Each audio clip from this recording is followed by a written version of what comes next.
This program is produced using the resources of Public Media Network in Kalamazoo, Michigan. Learn more at publicmedianet.org. Welcome to Connecting Communities, a podcast about places where we live and play in Kalamazoo and people and organizations that are doing good things to help their neighbors and improve the quality of life for everyone in the city. So today, I'm one of your hosts, David Benak, our other host, Joe Byers. Nice to be here. Our guest from the Kalamazoo Planetarium at the Kalamazoo Valley Museum. Steve, you want to introduce yourself? Yeah, I'm Steve Crawford. I'm the theater and planetarium technician at the Kalamazoo Valley Museum.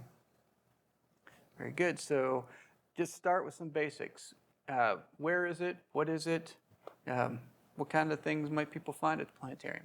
Sure. So the planetarium is, of course, located at the Kalamazoo Valley Museum, which is right downtown. It's on Rose Street, right by the Kalamazoo Valley Community College downtown campus by Anna Whitten Hall. So it's in the museum, just in the back. Somebody comes in, the reception get desk up front. Yep. And then just to the back of the first floor, and there's the planetarium. Yeah, exactly. It's only open at certain show times, which right now are generally Saturdays and Sundays. We have public shows then. And you can expect generally to see the night sky sort of simulated on, we've got a dome that is 50 feet across that we project a night sky onto.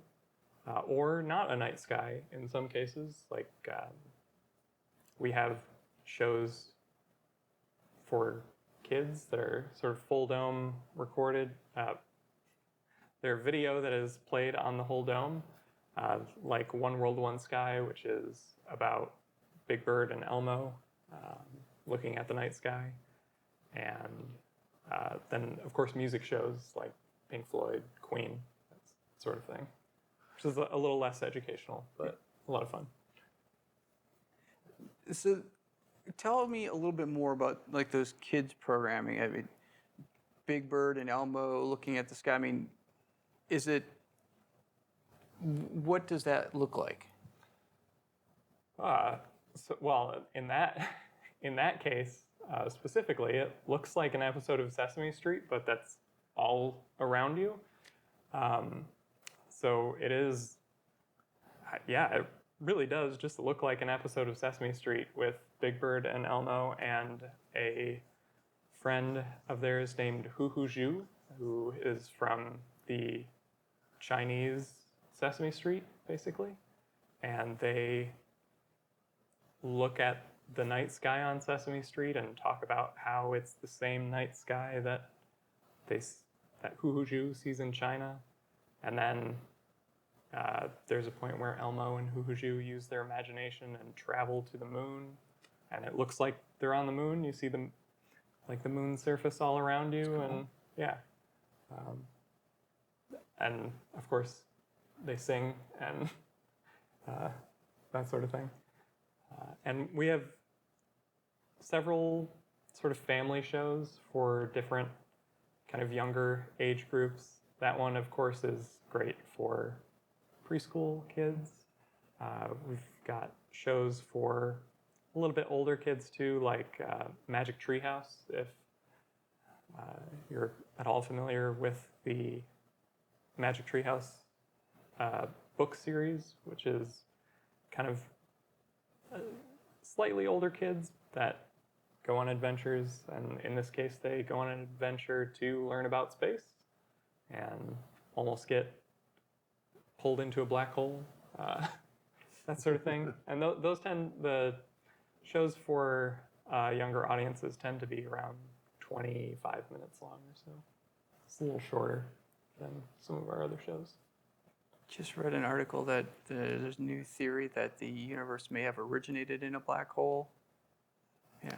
Oh, okay. Yeah. I don't know that I've seen that one, but Interesting. Okay. Yeah. I'll Yeah. have to look into it. Yeah. It's the idea is something about it's like it collapsed and but basically bouncing back in and out. So the universe isn't a big bang. It's a kind of like a cyclical. Sure. Okay. I see what you mean. But yeah, that's beside the point. How do you get like community groups, children, school groups? How do you advertise the planetarium shows and work with community groups to get more involvement? Oh, well, our show schedule is always published in Excelsior, which is the Kalamazoo Public Schools, like, not really a newsletter, but it's a several page thing that I think goes to everyone in the district. And so we advertise the planetarium shows and other museum activities and events in there. And we, of course, work with a lot of schools for field trips and things like that. And we have occasionally worked with other community groups for different events. There was one, in the fall, I think it was. No, not, it was much more recent than that. It was when the RX Kids, have you heard about that program? I haven't, Joe. Have you? Yeah, so I think it's like all the new mothers get like a certain stipend during the first year of after birth. Yeah. Oh, that's a new program, isn't it? Yeah, that Good. the city Yeah, that's a just great program. yeah, the city just approved. Well, I think it was a while ago, but it's finally like in effect now. Yeah, it started in the early spring, I think it was, but it was a program that started in Flint, and then that was the pilot like last year or something like that. And then Kalamazoo is one of the places where they've decided to expand that. And so the Kalamazoo Community Foundation had a big sort of event at the museum, including the planetarium, with showing of One World, One Sky that was free to everybody that wanted to come to advertise their, this program. That's great. RX Kids, yeah. Do you have, like, is there a set series of programs, or do they change seasonally or annually? And can people, do people need to keep track of what's coming up? Well, they certainly don't need to keep track of what's coming up, but they can. Our show schedule, of course, is always on the website, but our shows tend to change monthly as far as the pre-recorded shows like One World, One Sky or Magic Treehouse or things like that, things that are videos. But we always have a live presenter-led show that is called The Sky Above Us, and it is about just that, our sky, especially our night sky, and that changes every time that it is presented. It is sort of almost improvised.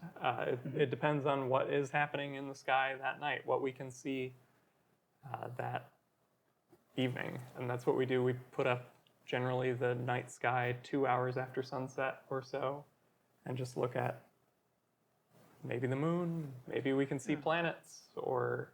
We're in a full moon, the strawberry moon right now, right? Yeah, there's a full moon today. Yeah. Yeah, I think isn't it supposed to be like the biggest, lowest moon of the year or something like that? In the sky. Yeah. Yes, but I hesitate to really emphasize that because the differences are pretty minute. Okay. Like, they're not really... That's a very popular thing to see, the different like named moons and super moons and things like that. It is a lot of that is technically true, but not necessarily something that you can really tell very well just by looking at it. The moon might be like a little bit bigger. Without but- instrumentation to measure it. Yeah, it won't. You'd have to have a stunning memory and perception of size to be able to tell that it's really much different. Yeah, at least for that.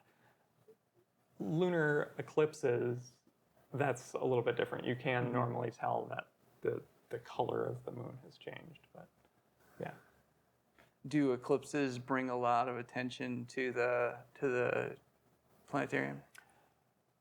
Not lunar eclipses so much, but of course we have had a couple of solar eclipses over the past. Yeah, it seems like there's Decade? been more Years. lately. Yeah. Yeah, it was. So there was one in 2017, Yep. and then one last year. 2017 was a full eclipse here, right? No, unfortunately, neither of them were. Okay. They were both total solar eclipses that passed over most of the United States, but Kalamazoo was not it was not in what we call the path of totality. Okay. So for us, both of those appeared as partial solar eclipses, but they were very close to total solar eclipses. Yeah, they they were were. within 90%. So Okay. the sun was largely covered. And we, of course, had big events on both of those solar eclipses to help people, see it safely. Because with a partial solar eclipse, it's still the sun, and you can really damage your eyes looking at Right. the sun, even if it's 95% covered. It needs to be totally covered for it to be safe to view.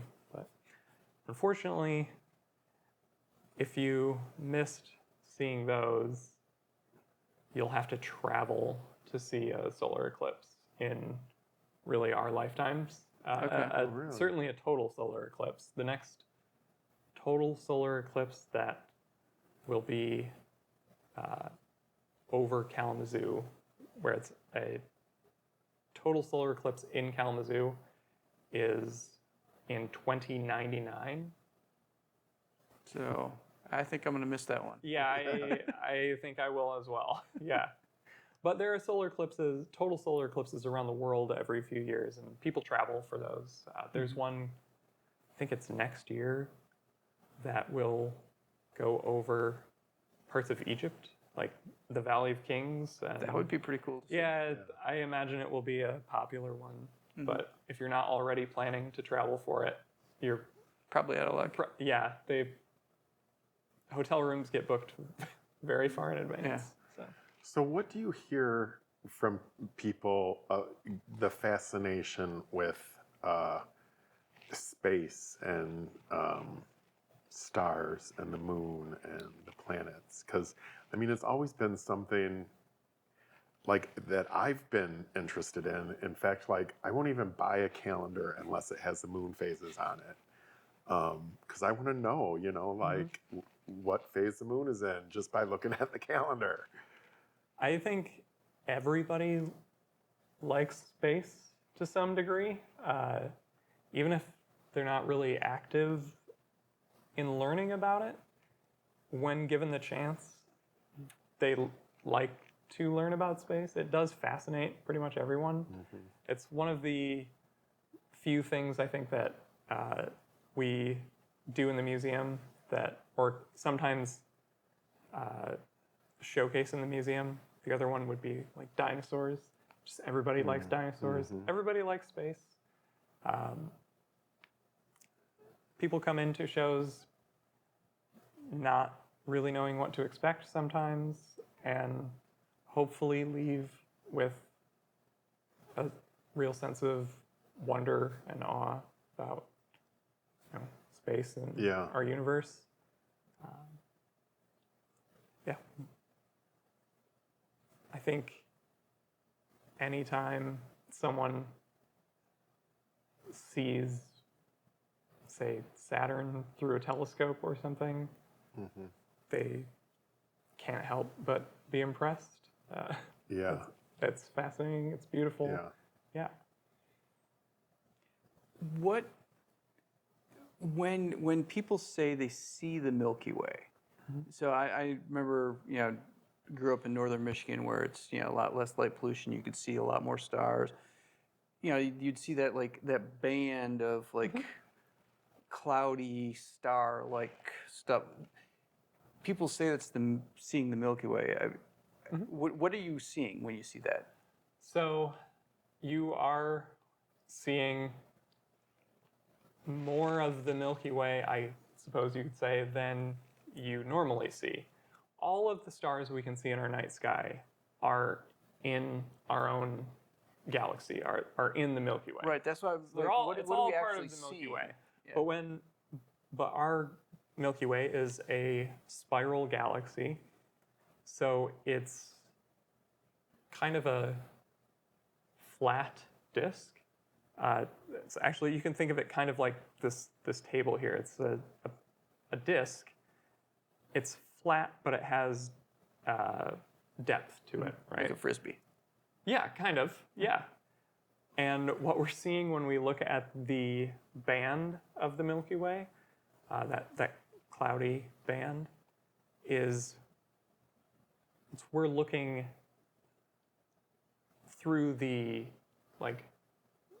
thickest part of the Milky Way, in the sense that we are looking In the plane of the disk. exactly, in the plane of the disk. Yeah. So that's the densest collection of stars, really, because we're looking at the disk of the Milky Way just from inside the disk. Yeah. That's interesting. Yeah.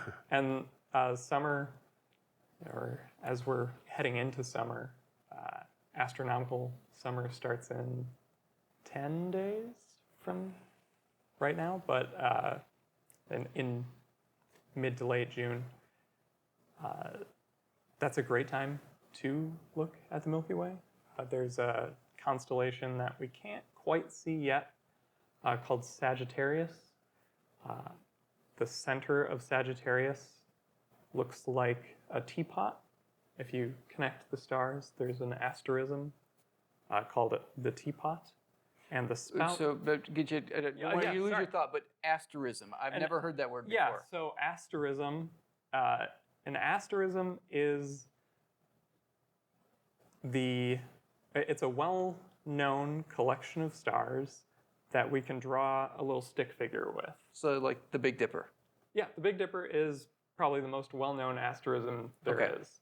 And it sounds a lot like a constellation, because you think of a constellation as also being a thing we can draw a stick figure with. And that's because it is very similar. You can think of an asterism as being an unofficial constellation. So a lot of asterisms are part of larger constellations. Like the Big Dipper is part of a constellation called Ursa Major, which is the Big Bear. And the tail of the handle of the Big Dipper is the tail of the bear.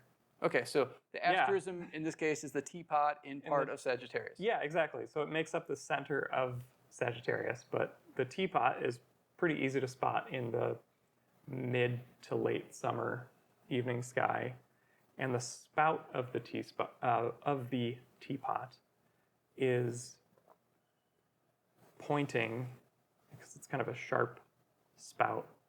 A little bit further away from that is the center of the Milky Way. Okay. Like if you're looking at Sagittarius and you look just a little bit up and to the right, you're looking toward the center of the Milky Way.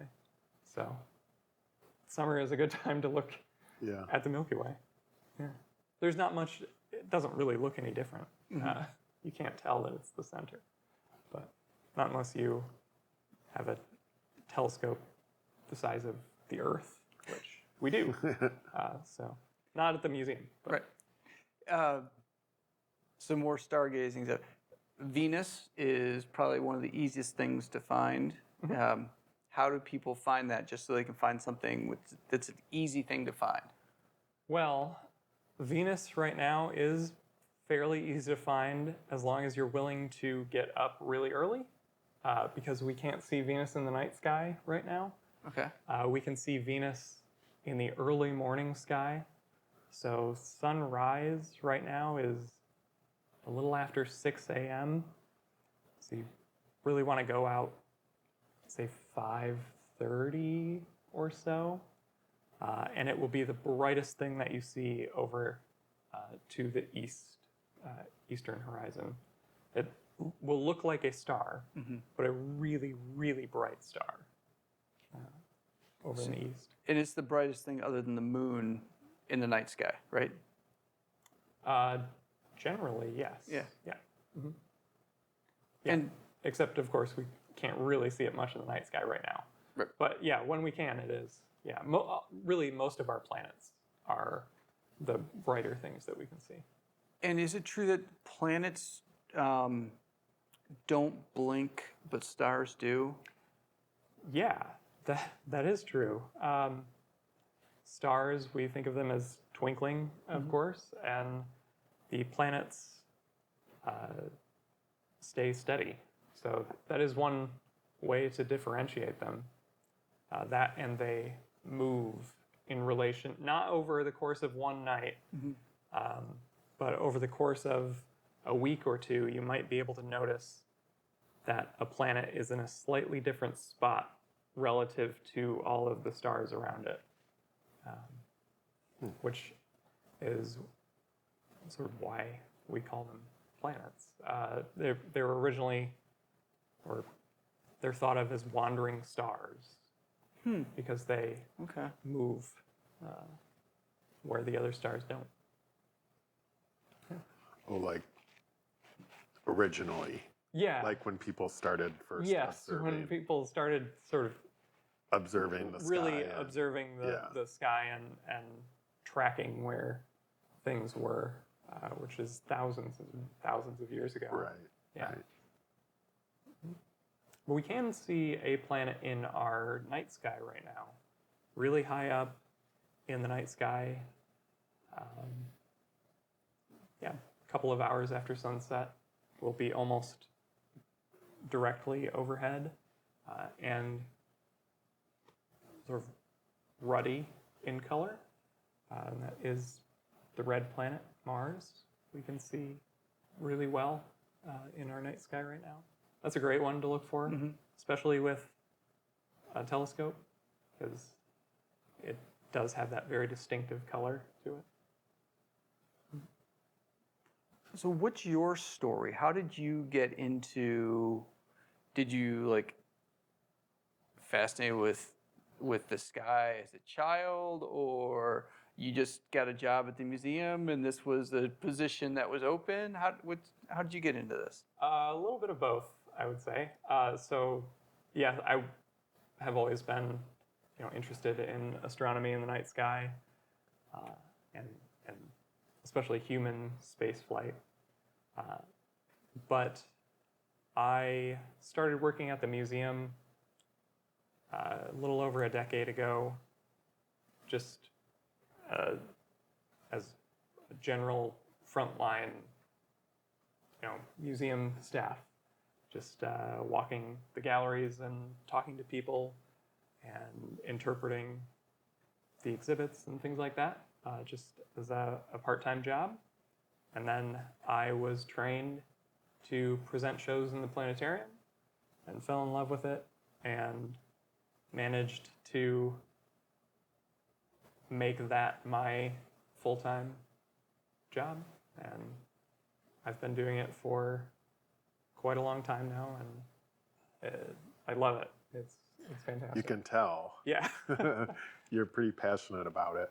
So I want to talk, before we went live, David brought up dark sky parks. That's something that I had never heard of until just a few minutes ago. So why don't you tell everyone what dark sky parks are and the ones that we have here locally? And Yeah, sure. So Dark Sky Park is a park, of course, or preserve or what have you, that is made or has regulations that keep it darker than most of the areas that we live in.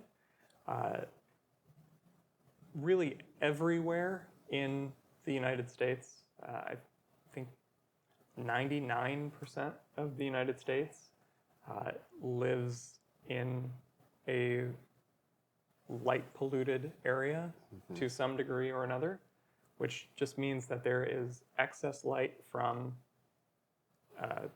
human activity, be it cities, cars, streetlights, that sort of thing, that makes it harder to see the night sky. It sort of can wash everything out. Here in Kalamazoo, for instance, we were talking about the Milky Way before. We can't see the band of the Milky Way in Kalamazoo. You have to be somewhere much darker to see that. And so there are these protected areas, dark sky parks, that make it possible to see these places, or to see these things.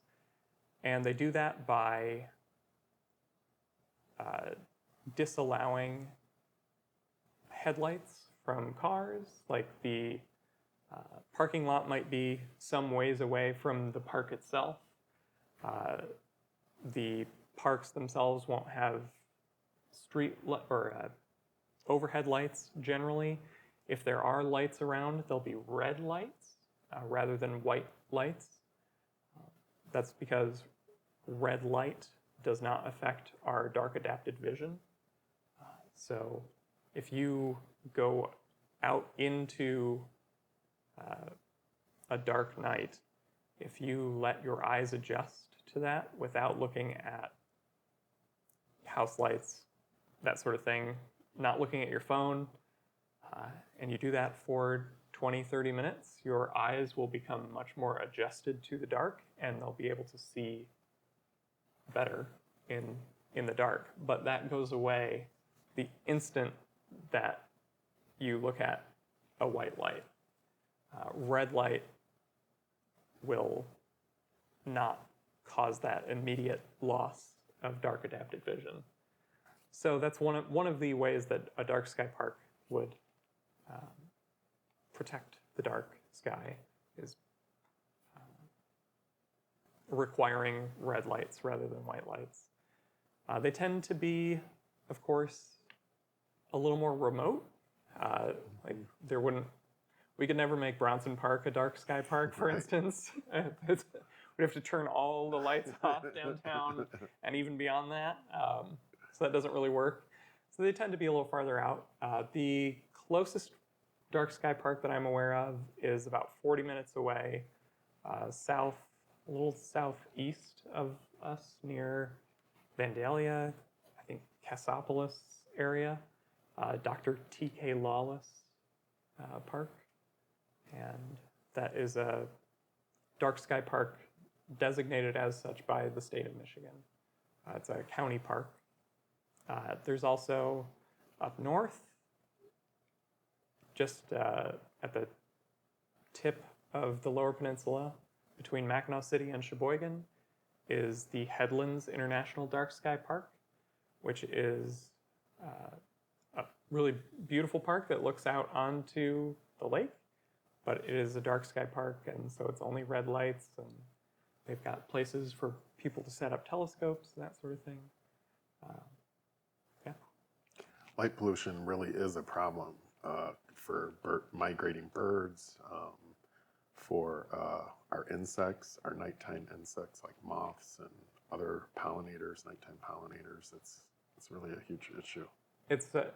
Light pollution is an enormous issue for pretty much the entire animal kingdom, including us. But it is, light pollution has been linked to declining insect populations.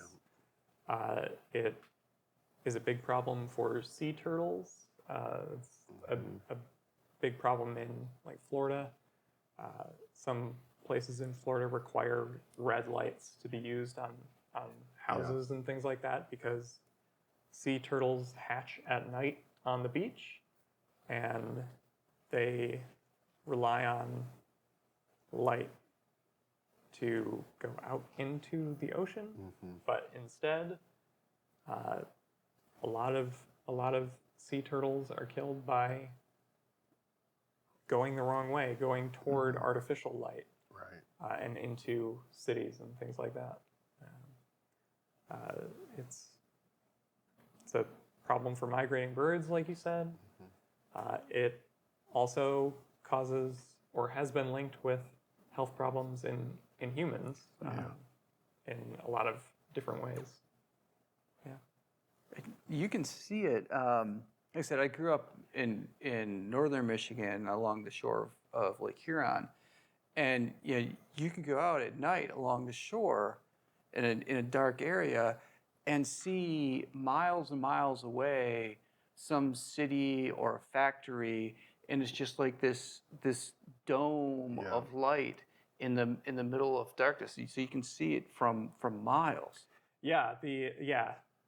Lights are not just causing light pollution, in their very immediate area. It is an effect that can affect miles and miles around. There are a lot of things we can do to prevent or abate some of that light pollution. Of course, turning off lights when we don't need them, especially exterior lights.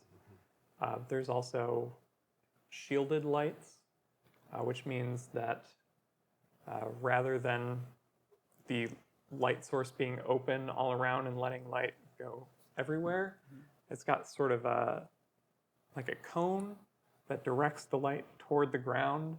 Yeah, the city has been like upgraded to that type of light, because I like talked to the guy because there was a lighting issue with my neighbor, and he like talked about directing the light to the bottom, and plus like using yellow light bulbs if you are going to have an outside light. Motion detector lights are even better than something that stays on. And keeping your outside lit doesn't prevent crime. Like, there's studies. Yeah, that's true. That is a really weird thing. It doesn't make you any safer. You would think intuitively that a well-lit environment like that it would prevent crime, but there are several studies that show that it doesn't. You're just lighting it up for people to come see what's there. Well, in some cases it does, or could be increasing crime rates because it makes valuable property more visible, or people walking through an alley more visible, and then potentially a target, I suppose. The other thing is that lights cause glare, so you might not be able to see as well what is in front of you, because if there's a big bright light outside, that's kind of all you can see. Right. Yeah, right. Yeah. It's like those lights on cars now. Yeah. But, which makes it hard to even see when you're driving. Yeah, you're talking about the directed lights, but you mentioned, Joe, the kind of yellow light. I'd really like to see the city and a lot of like homeowners go to like a warmer temperature light. Because that doesn't affect the insects and migratory birds as much. But in LEDs, you can tune them to any spectrum you want. You can, generally.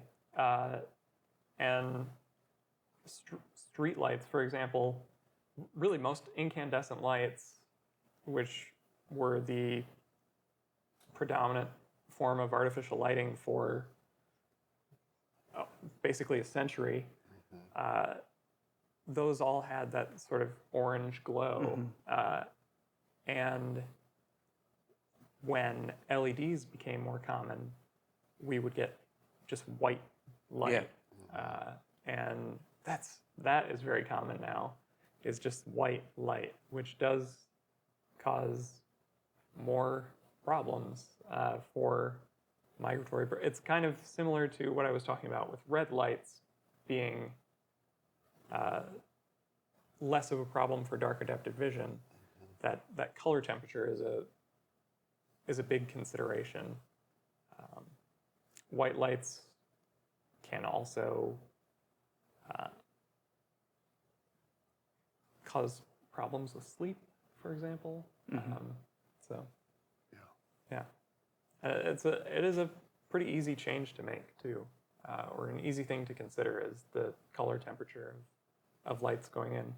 Yeah, there's a book. It's called I can't remember the author's name, but the title's American Lucifers, and it's about the history of artificial lighting.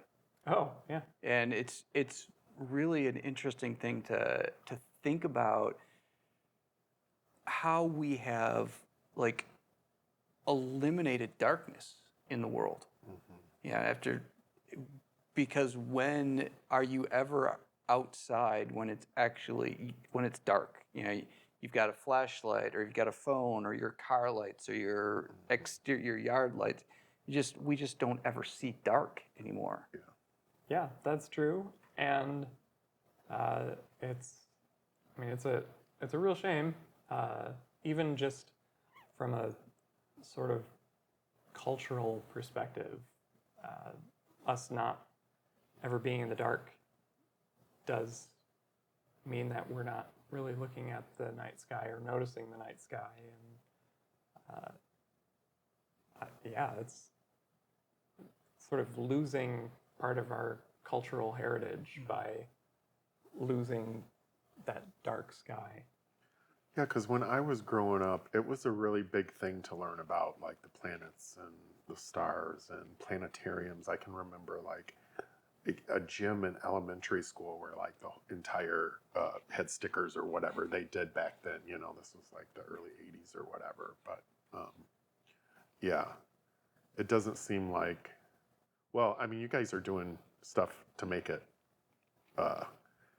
interesting for kids to come in and yeah, hopefully not just kids. Yeah, right. Hopefully everybody.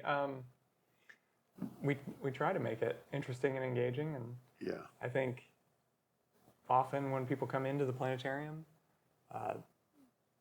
that is the first time that they've really looked at the night sky, even though it's not the real night sky. Right. And I always hope that when someone leaves the planetarium, they will go out on the next clear night and just look up. So. And that's a really important thing to think about, is that people aren't going to love the outdoors unless they have a reason to. Yeah.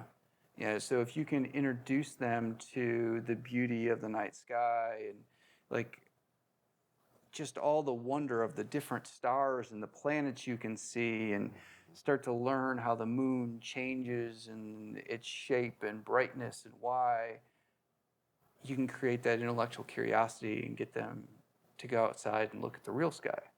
That's the hope, yeah, of course. Are there any really cool comments coming up? I mean, I remember, old enough to remember Halley's Comet, but yeah, there's been a couple of really dramatic comets that I can remember. Well, there was one late last year, over the winter, I think it was. There was a comet that was visible with the unaided eye. You could see it without binoculars or a telescope, that is. It was only pretty brief because it wasn't really, really bright, and it was also kind of low on the horizon. And then there was, in 2020, there was a quite bright comet that we could see really well for weeks. But comets are, for the most part, pretty difficult to predict accurately. Really? We can predict periodic comets, especially these really short period comets that maybe come back every 70, 80 years, like Halley's Comet. But with new comets that are discovered, they might be discovered years before they get close enough to the sun to really give off the coma and the tail, or really two tails that we think of. And until they do, and until they really get close enough for us to be able to see them, it's really hard to accurately tell if we will be able to see them well or not. Okay. There have been a lot of comets that people kind of think of as a bust because they were maybe only minimally visible or not visible at all. Huh. So I don't know of any comets that we will be able to see for sure. It's normally the sort of thing that, for the most part, you want to wait until you hear about it in the news. Okay. And that if it's gotten as far as, you know, a national news story, it's probably something that will be visible. So, What's one of your favorite astronomical sightings or events? whoa. Well, boy, that's a difficult question. I can think of a few that I'll just briefly say. One of the things I really love to do is just look at the moon, which you can do a lot. Tonight is a full moon, and I think it will be clear. So tonight is a great night to just look at the moon. I just stare at it sometimes, just without binoculars or telescope or anything. Me too. Yeah, it just kind of, I don't know, reminds me of what's out there. With a telescope, I really like to look at and show people Saturn, because with even a relatively small telescope, you can make out what Galileo described as the ears of the planet, which we of course know now are the rings. He didn't really think they were ears, but it was a good way of describing that shape. There's something about it that is just really awe-inspiring to see the rings through a telescope. On a similar note, we can see the moons of Jupiter. Not all of them. Jupiter has almost 200 moons or something like that. But there are 4 in particular, the 4 largest moons we can see with, again, even a small telescope. You can see generally between 1 and 4 of them.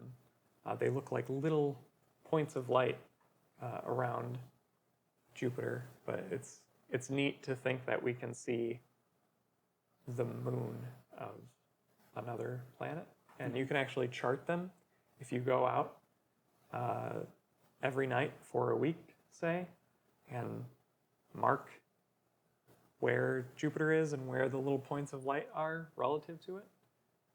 You'll see them move, and that's because they're orbiting Jupiter. So sometimes they're hidden because they're behind Jupiter, that sort of thing. So I really like that. But the thing that I've loved the most seeing in the night sky is something that we briefly touched on before, which is a total solar eclipse. I was able to see the most recent one. I traveled to the Path of Totality, and it was unlike anything I've ever seen before. You can hear descriptions of it, and I have heard many, many descriptions of a total solar eclipse. I've read books about it, but even knowing what was going to happen, being there and seeing it was just totally unreal. It was, you could feel it getting cooler out, and you could hear animals changing their patterns, and Even here, it was like that. Like the birds quit chirping, and everything was like still. Yeah. And it's really surprising because I have seen partial solar eclipses before, and I thought it would just be that, but a little more. And it's really hard to describe. It was just totally different. It felt totally different than even a 95% solar eclipse. So imagine, a couple thousand years ago, seeing that. I mean, you would think the world was going to end. Not even that long ago. Unfortunately, there are stories of eclipses in the 1800s of people thinking that, the world was ending. Sometimes to sort of gruesome result. So, So does the planetarium dive into any of these things with programs at all? yeah. So if there's something in particular happening, we'll generally focus on that in our live shows, especially. Like I said, those shows change every time they're given, but we can see Mars right now. There's almost a 100% chance that I will talk about being able to see Mars. We also love when the audience asks about things that they are especially interested in, and we do what we can to show that. So if someone really wants to see, I don't know, Neptune or something, we'll show people how to see Neptune. Unfortunately, that's a bad example. It's very hard to see Neptune.